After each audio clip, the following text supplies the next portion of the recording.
Okay, yeah, we're underway. Okay, so I won't ask you to introduce yourself, but we did that last time. But I would really love to know, what are your perspectives on some of the current health and wellbeing challenges faced by, the local area around the club and where Foundation 92 concentrates some of their activities.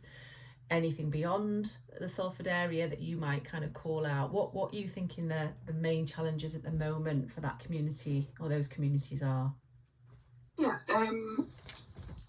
so I guess when I kind of was first involved with the foundation, I was very heavily involved in Greater Manchester, just as a caveat, and therefore very across kind of that agenda and all of the data, and I'm much further removed from that now. So that would just be, there'll be people far better placed than me, Okay. More educated views on what the reality is now. But what I sense and what I see from a Greater Manchester perspective, and certainly the work that we're doing, is there is significant need. Mm-hmm. And I don't think that's particularly shifted, God, for the last 20 years, to be honest. But, if we think about educational attainment, the opportunity to aspire for a better life, health metrics, physical and mental health in particular, higher crime rates, higher rates of deprivation, and therefore, some of the dependency that exists within certain demographics of the population. And then, all of that related to significant inequalities across the board, lower earning income potential, fewer choices, and often cyclical sort of behaviour patterns, whether that's people being workless and then families kind of just thinking that that's normal and you don't need to worry about school, you don't need to worry about getting a job, or your job is in this demographic, and actually, heaven forbid, you aspire to break out of that and do something for yourself. So I think that's definitely and that, I would say, for Salford in particular, or parts of Salford, I mean, it's such a strange city in that it's so diverse. You've got all of this incredible deprivation, and then you've got some pretty obscene wealth. A bit like Trafford, really, and Manchester. So, you have got that, and in one way, there is an element of benefit in that there is more focus on those areas from funders, and therefore you can try and really genuinely attract revenue to support people. Mm-hmm. Whereas in a borough, for example, like Stockport, that's more challenging because it's seen as a more affluent area across the board, and they might just hone in on Reddish, which is where I live, or Offerton, mm-hmm. or Brennington, parts of Offerton, Brennington, really as sort of key focuses. So there's opportunity that comes on the backdrop of situations that you wouldn't want to be, but they are, and that's the reality. So I think Salford in particular is, a significant priority area for lots of people, and therefore there's an opportunity to create and make a real difference. So for me, that's kind of, I guess, the helicopter view of what I see. That also manifests itself typically, or did, in terms of, if we think about some of our core work around engaging people in sport and physical activity, often football, but not only, mm-hmm. Actually participation rates are lower.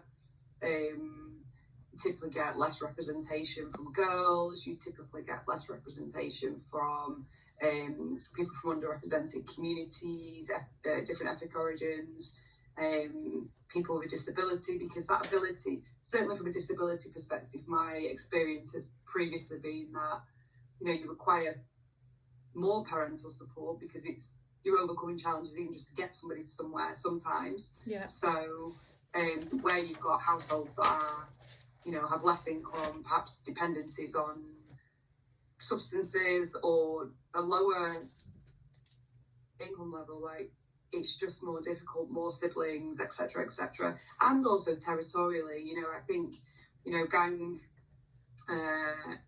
crime or that life probably exists in the big cities more, so Salford and Manchester in particular, but also sort of that Trafford area, it's probably more predominant, and therefore, you know, to cross that road and do an activity in that session is not okay. You don't go there, and so you've got all of that fear potentially as well for young people and older people within certain communities. So it paints quite a bleak picture. But what I would say is, I sort of always got the sense that, you know, people like me will see areas of that are deprived, and people that live in those areas don't necessarily see themselves like that. Yes. And I think, you know, I think it's just really important, the undertone of how we speak about people in communities. You know, I was born in Gorton and I live in Reddish, so if you look at that, neither of those areas would be considered. I mean, Gorton, there was literally a woman murdered 7 minutes from a house the other night, Miss Renda, stabbed, and 2 other people critically injured. And you're just like, I can walk there. Like, I don't walk there, but I could. But it's really important, I think, for the tone of our foundation that we don't do to people, we don't think we know better. Like, that whole community voice and listening, genuinely listening to learn and understand is really important. I think we do that quite well, but I think it's always something, again, going into the future, we've got to make sure, because, well, deprived, well, I'm not deprived, I'm fine, you know, and that's really important. We don't just alienate people. Okay, I think you've gone over quite a bit of my next question, which was about kind of some of the key factors around what contributes to that. So you've spoken about the territorial stuff with gang culture, you've talked about cyclical behaviour, but is there anything else that you would think, actually, that's where I think, you know, that particular factor is making a difference and influencing? Obviously, there's the kind of health.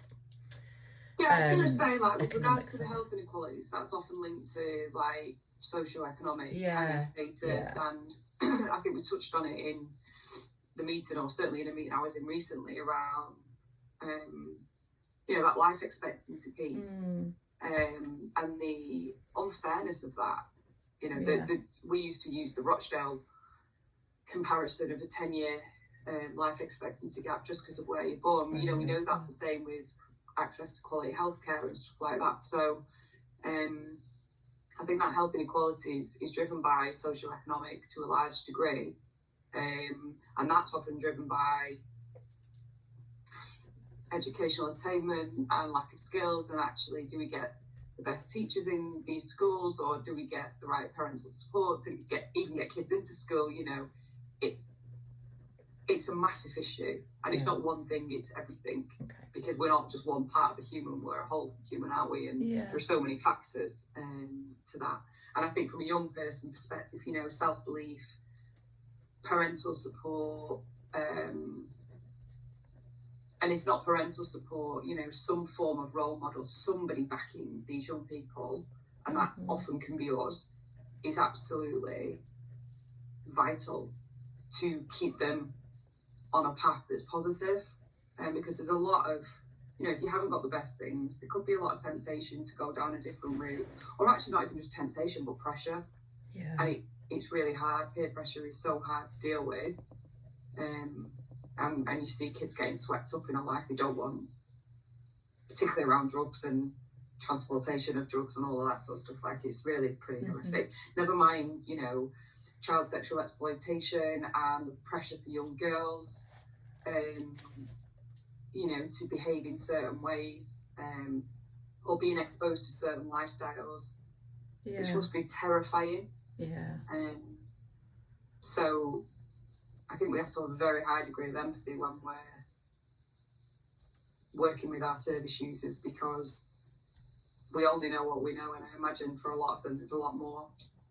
But which is why sometimes when I meet people and when I hear about people's stories, or because I do the bloody payroll, which is chaos, but I'm always looking out for certain staff to make sure they're still there. And if they're not there, I'll always say to Tom, where have they gone? Where have they gone? Why are we not? Because what's happened to them? If they're not working for us, are we still in touch with them? Do we know they're okay? So yeah, it's quite interesting. Okay. So you've touched on this a little bit, but I was just thinking, with all of that in mind, because it is obviously it's really complex, and as you say, there's loads of factors influencing what is happening and the experiences people are having in those areas. But what interventions do you think have been effective or could be effective to tackle some of this? Yeah, I think first of all, just giving people the opportunity to engage in the open sessions that we do. That's something positive. You've got, often, good young coaches that are supporting people and just able to connect with people, particularly young people in a way. But equally, the homeless football that we've done, stuff we've done specifically around mental health, partnerships that we've had with, whether that's the EFL, Premier League, with local partners, with, the TFGM contract that Tom talked about. These things are really important, because where we can bring, like at the start, it was a contract here and a contract there, and it's a bit of this and it's a bit of that, but you're almost proving the concept, and you're proving your credibility as an organisation. You've got to bear in mind, we came out of nowhere with no staff and just these big names, and people are like, what now? What are you doing? So those few years were all about that. Now it's about trying to select longer term partnerships, bigger contracts where we can make a difference, predominantly in Salford, but potentially across Greater Manchester. And I think that's just something worth noting, particularly as you go into any conversations with the founders. They are very strong in their view about Salford first. I think there have been times where this was around what we're doing in Greater Manchester and we're meant to be Salford, because we've had conversations about doing stuff in Wales, in Ireland, in various places, because opportunities have arisen, and as a board we've discussed those. And whilst we've got some of the skills and it will create a revenue, we've determined at this stage, no, it's about how do we explain that to the founders. We've got a relationship with Scotland, but that comes through the Dennis Law kind of foundation. It makes strategic sense for us in that way. It's a relatively focused small program, really.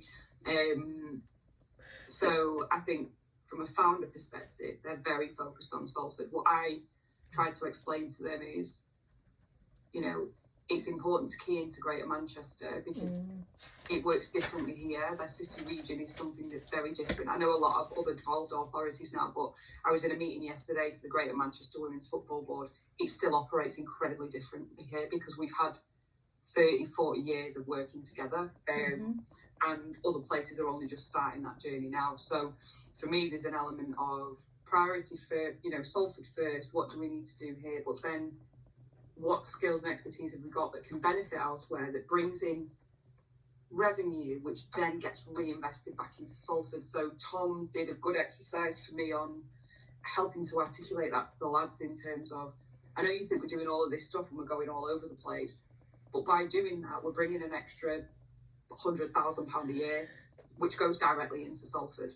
And we're also helping people with that need. So that's important. I think the other area of work that I'm really proud of in terms of what we've done is kind of been stuff around, supporting young people in terms of education and aspirational kind of development, because the biggest blocker to anyone in life, I think, is their educational status. And if we can give people the confidence and skills and some qualifications that are going to help them get that bit further, there's so much evidence that shows that even just having your maths and English means your earning potential is straight away higher, and it opens you up for more jobs. So I think those young kind of people that we've had in, 16 plus on education programs have been really great.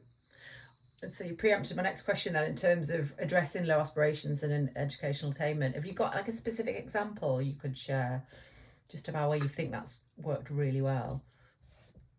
I can't remember the name of the programme, but I've been in and spoken a couple of times at different points, not recently, but to young people that have been going on.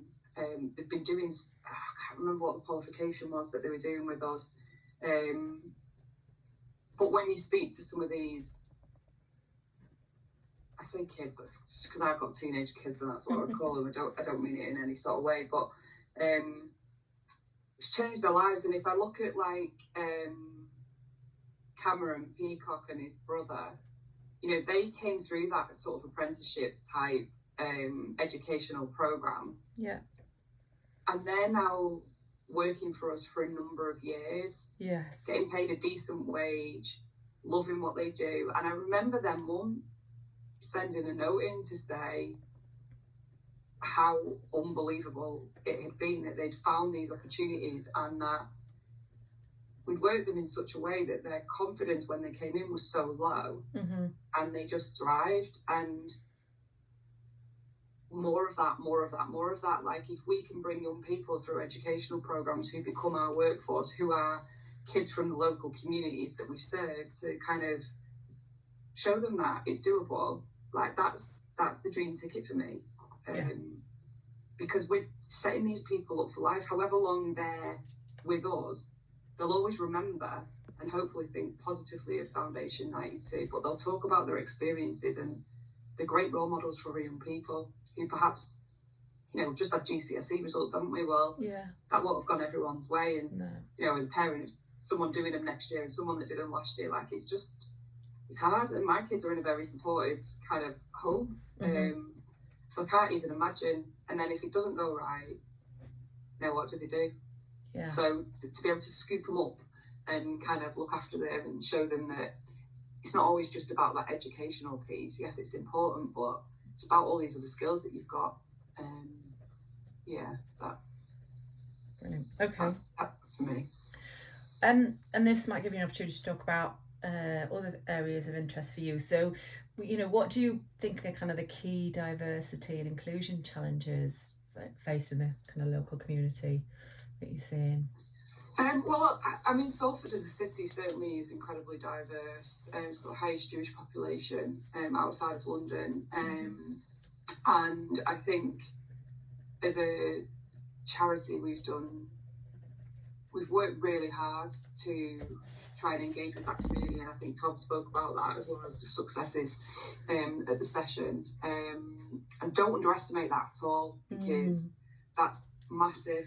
And actually, when you take that population, and particularly where a lot of that population is situated in terms of the club, and then you walk 5 minutes down the road in the opposite direction, I mean, you've got these big houses and all of this wealth, and then you've literally got the total opposite. So for me, you know, the challenges are like extremes everywhere. Whether that's wealth, whether that's health, whether that's socio-economic sort of status, whether that's education, there's just a lot of polar kind of, I guess, views on it. And then obviously, I think there's higher crime rates within Salford. You've got, you know, higher rates, or certainly I think the rates of homelessness in Salford compared to the national average, or the Greater Manchester, when we originally did the research, was something like four times more likely if you're in a certain younger age demographic. And all of that leads to desperation, doesn't it? So in terms of our workforce, we're mindful of that. I think we've got a relatively diverse workforce. I'd have to see the stats I see people's names, you know, and when I do engage with the team, you know, you'll see an element of diversity, but I couldn't say to you, oh, we're 50% this or we're 20% that. But it's something that I know the team are very mindful of, because it's really important that, certainly for our service users, you can see people that look like you, and that includes age as well. It's not just about young people, it's about, you know, the older demographic that we work with and do some amazing work with too. So from a gender point of view, you know, it's important we offer opportunities for women and girls, and we do that, again, as a portfolio across all the other activities. I'm not sure, but it was one of the things that certainly when we set out with the charity, participation from women and girls was an important factor. It was kind of one of them threads, because we know that girls are typically underrepresented in sport, and particularly football. and it's obviously a massively growing area. I know we've got obviously the talent centres and stuff like that we operate, and we've got female coaches and staff, and it's great that we've got Donna and others kind of in the senior and sort of next level down team. I think we're quite lucky in charities. You tend to get more females at various levels as opposed to perhaps in the professional game where it's dire. Yeah. Representation. So yeah. And you've mentioned some of the challenges. So, you know, if you are a young girl in those areas, I mean, are you thinking it's across the board, it's a bit more pronounced, some of the stuff that you were talking about, the fact that you are a girl, there's going to be more pressure around certain things for you, lesser opportunities? Yeah, I mean, typically women and girls do have less opportunities in society and life. Like, they typically have to work harder and feel like they have to work harder as well. Certainly our survey of women in football represents that view. And there was also quite strong recognition from men that women probably do have to work harder to get the same outcomes. So, I mean, it's a valid sample size, but it's just our industry sort of take. So yeah, and, you know, culturally depending on, you know, what your background is, what your family expectations are, then there'll definitely be limits to what you can and can't do. And just within friendship groups, you know, I've got 3 teenagers. I know how hard it is for them to navigate who they're hanging around with, what they're doing. You know, you see examples of where your kids maybe are suddenly not seeing that person they've been really good mates with for a long time, and you know, you get under the skin of that, and there's reasons as to why. Either they're doing something they don't want to do, or, you know, whatever. Or the other way is you get them drawn into and pressured to do things that they don't want to do, and then that's also really challenging. I think safety is probably a thing for girls more so. For sure. Okay. So we have to be mindful of that in our provision as well, where we're putting sessions on, you know, what the safety of that is, what the access routes are like, you know, what the lighting's like, all of that type of thing, what time of year, what time of day. These are considerations that we need to be thinking about. Yeah. Okay. So some of the feedback questions I think you've covered in just generally talking about things. But I would just ask you, how do you perceive Foundation 92's position at the moment compared to any other organisations that may be doing similar things, kind of regionally, nationally? What would you say? Where are they at the minute? So if I take my sort of EFL and Premier League head from the meetings that I've had, certainly with the Premier League Charitable Foundation, you know, we were in that top percentage, was their view, around what we deliver, standards to which we deliver, and our kind of appetite and engagement and their ability to work with us. And I sort of see that reflected anecdotally, I guess, through the fact that we have multi-year partnerships with multiple organisations. You know, if you're an organisation that's difficult to work with, that doesn't deliver, you don't get awarded bids for multiple years to high volume amounts of money in this industry. And I have seen other organisations, you know, in the past scrapping for a bit of this or a bit of that, or kind of coming in and going,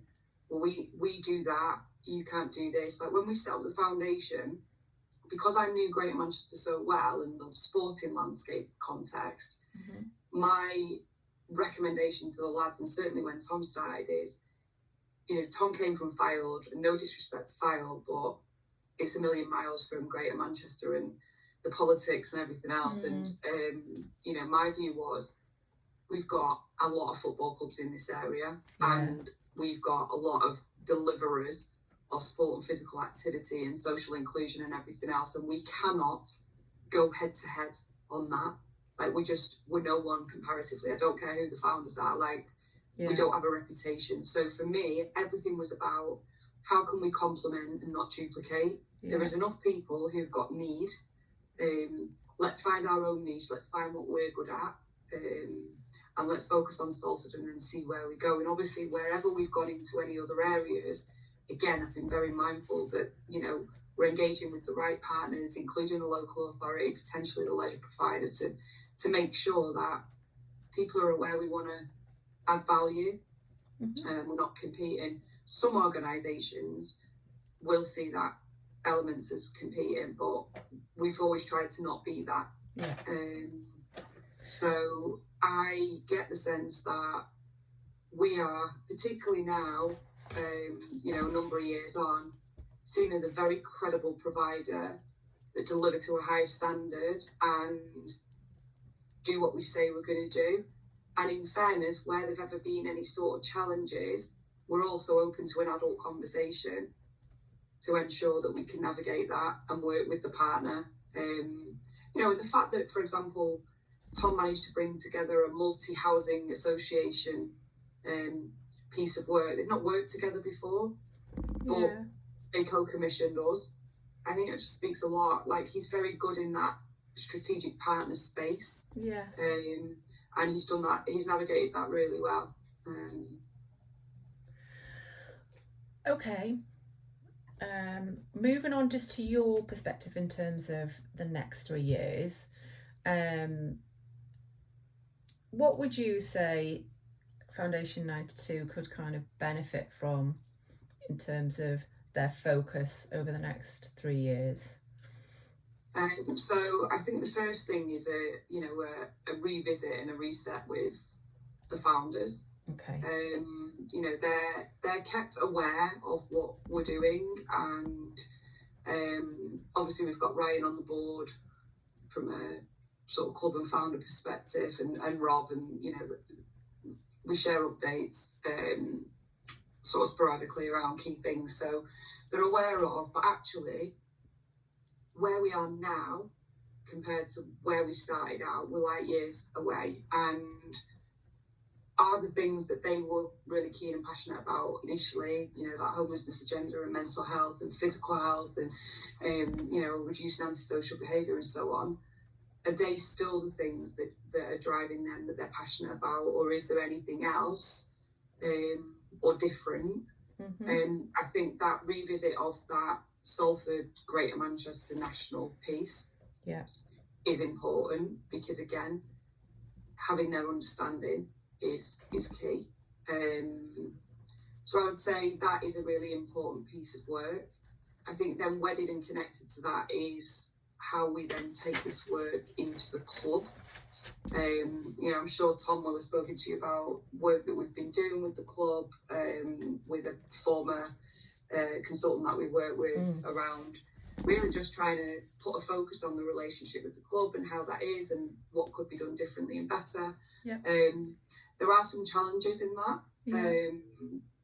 I think what I'm really clear on is that the board of the foundation and the board of the club are very united in wanting kind of a seamless relationship, acknowledging that there are things that we will both do individually in our own right, and there are things that we can do together.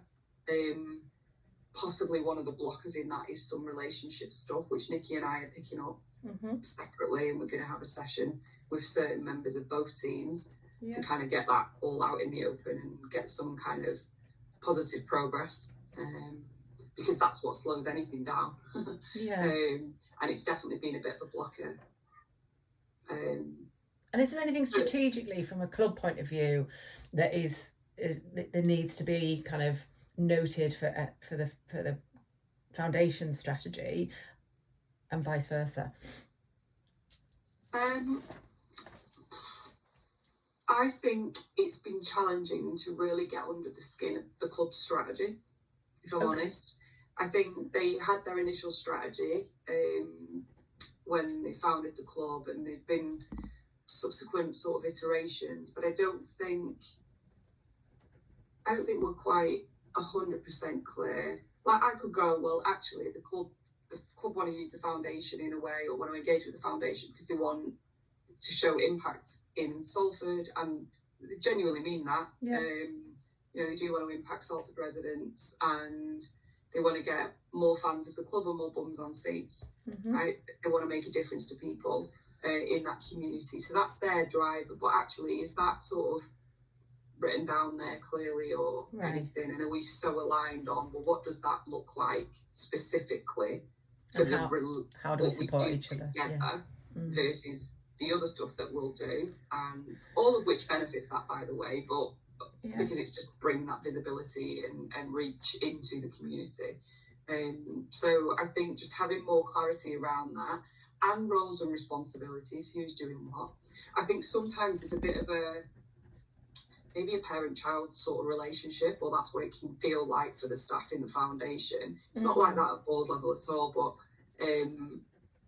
almost like, the foundation belongs to the club, or the foundation staff should be in the club staff, and it should all be one thing. And it's an independent charity, so that wouldn't work, and there needs to be a formalised relationship between the club and the foundation. But then there's a way of working and principles of how we operate together.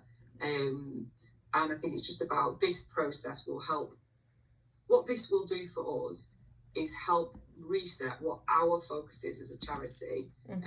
I don't really envisage it changing hugely, if I'm honest. Like, I'd be surprised if it came back and it was like, oh, you're doing these and stop that. There'll be elements of that, of course, but I think largely, but having the reset, having that conversation with the founders, engaging with the club, it puts everybody on there. This is what the foundation are here to do.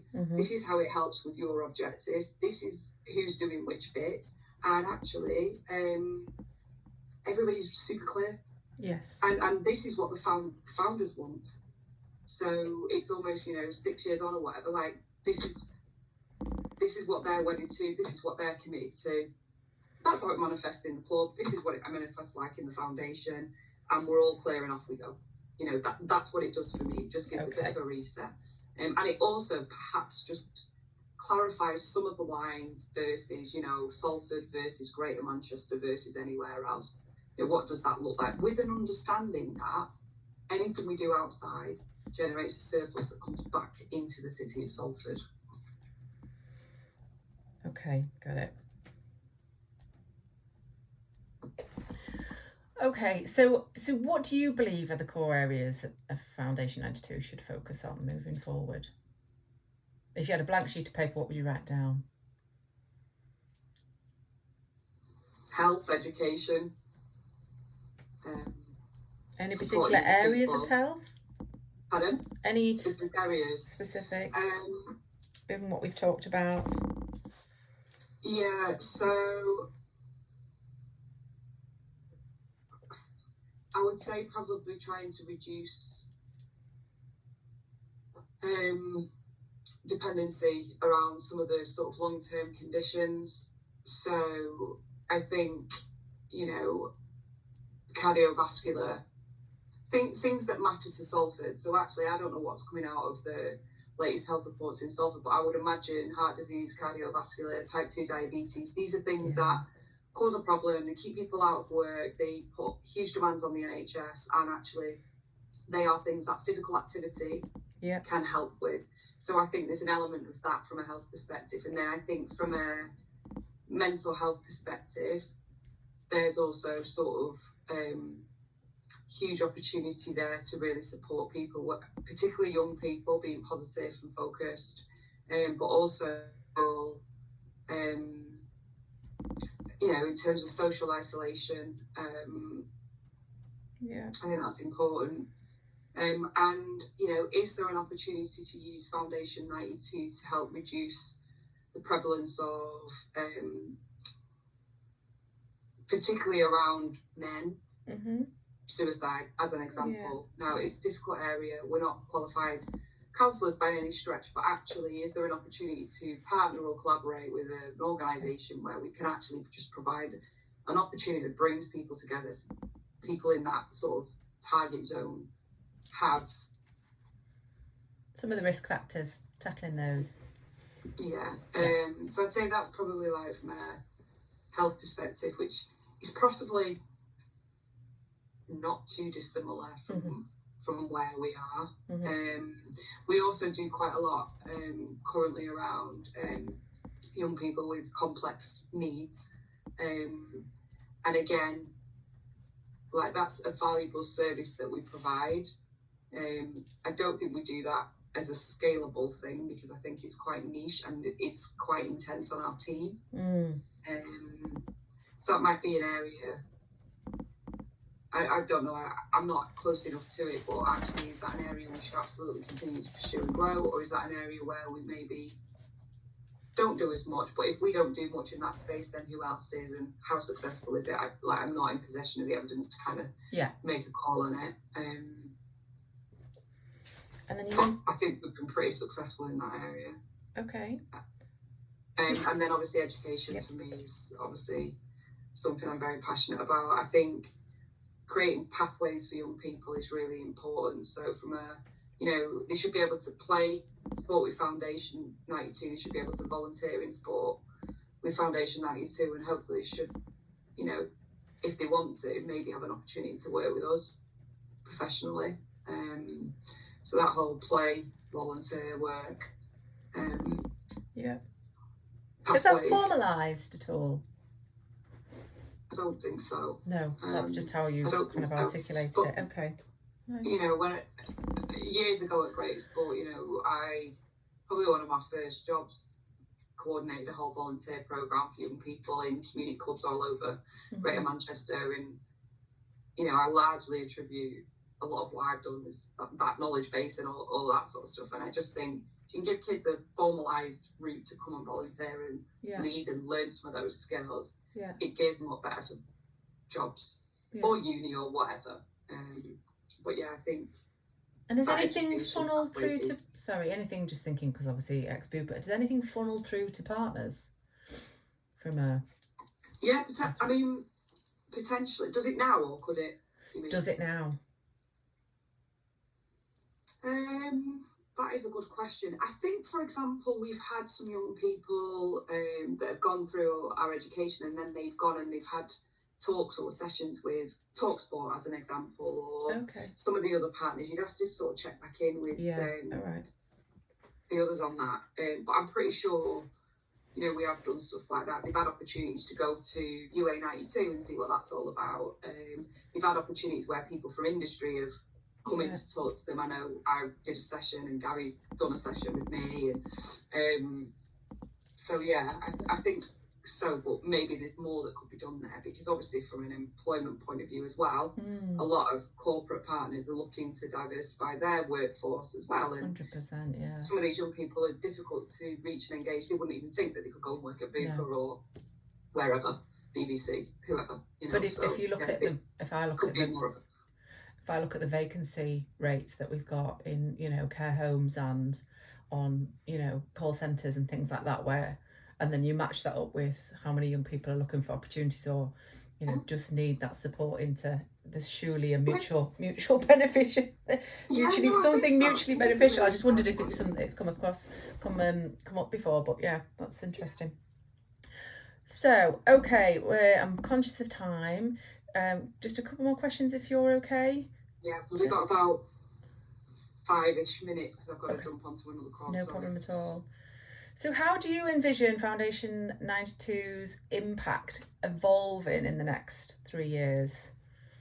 Is it about scaling up? Is it about growth? What are you...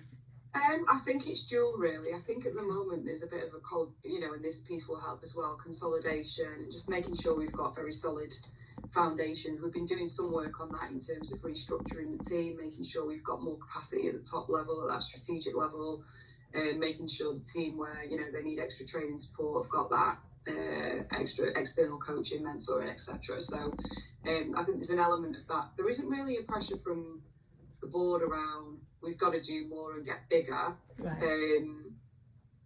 But if there's an opportunity to do that in a way that's safe, that's really high quality, that does create that impact, then we should absolutely explore that, but make sure that we're not spread too thinly. I think the key thing is quality and reputation. Like, it's really easy to lose your reputation, it's very hard to build. So from that perspective, both from the work that we do, but also we're obviously very mindful of the founders, and making sure that they are super protected in everything that we do, and the standard is really great, because ultimately, as much as I'm the chair, all the things the press will be interested in is them. So sure. We've got to make sure that that's right. So yes, it would be good to grow our impact, but perhaps that's deeper in Salford. It's not necessarily about growing it, internationally or whatever. What we can do is, increase that visibility of the amazing work that we're doing. Yeah. Nationally and internationally by speaking at events, sharing good practice, continuing to develop those relationships with all the stakeholders we currently work with, and potentially, I guess the area for growth might be working with other corporate partners on, some programs, like you say, that could be mutually beneficial and quite innovative, so long as they're in the lanes that we want to be in. Yeah. I think that's the key.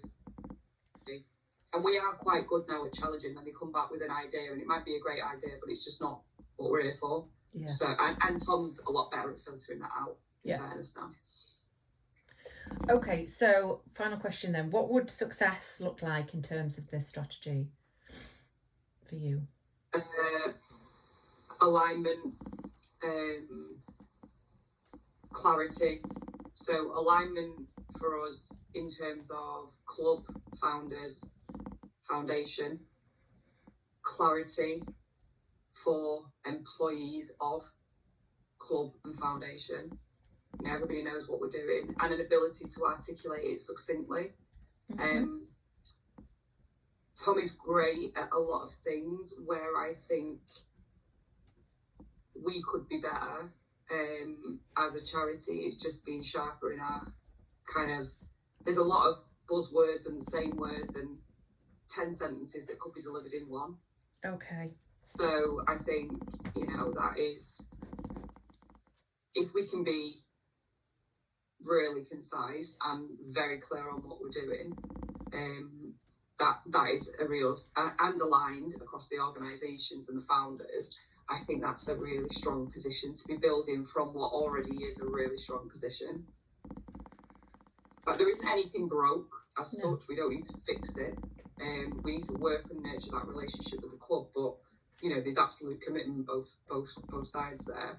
But we're in a strong position, and I think that's the best thing as an organisation, when you're already doing some amazing things and you can then take it up a level, but in a considered, intentional way. I think that's really exciting, and this is what that gives us, and an opportunity for internally the new kind of senior team of Tom and Donna and Matt to really deliver that effectively. I'd like to see possibly like a strategy day or something with the entire team, possibly have the board involved, possibly get some of the founders involved, to really deliver that message to the foundation staff, possibly some of the club staff as well. That'd be powerful. Excite people. Would be very powerful. It's in the plan. Hopefully. That's brilliant. Thank you for all of that. I've scribbled furiously, but I have obviously got it on record. Any final thoughts from you? No, I don't think so. I mean, I think I'd be interested, once you've had a chat with the founders and stuff, maybe an opportunity to regroup, or at a point where you've kind of done some more of that, and just that early kind of what's emerging, what you're hearing, anything that's maybe come as a bit of a shock, interesting, but actually worth exploring. Like, I'm always, having sat on the other side, it's like, oh, right, okay, so it'd be good to, just keep in touch, really. But I think as far as, I suppose the other thing, I don't know whether we've got in, stakeholder conversations, whether there is a conversation going to happen with Greater Sport, or what is now called GM Moving, but if there isn't, I think it's worth. They're on the list. I haven't got it confirmed yet, but they are, for sure. Right. Cool. And just because they'll give a very objective view, particularly around the data evidence side, the insight around what's going on and best practice, but more importantly, the evidence of need, without us needing to do all of that work, because that's effectively a lot of what they do. And they're very keyed into, obviously, they are GM, so it's not that work there, it's just they're a really great resource, and we should absolutely tap into it. 100%. So I'm not. If I struggle at all, can I come back to you and see if we can leverage any of your relationships and see? Great to hear from you. So okay, brilliant. So in terms of findings, so I'm going to be pulling this together at the end of this phase in a key findings report, which will have all of the insights that we've gathered and what that's telling us. So before we move into the next kind of design phase, if you like. So you'll get full visibility of all of that with a bit of a gap analysis. So yeah, definitely come back to you and close the loop on that. Lovely. No, but thank you so Thank you very much. Lovely to talk to you. You too. Thanks, Take care. everyone. See you later. Bye-bye. Bye. Bye.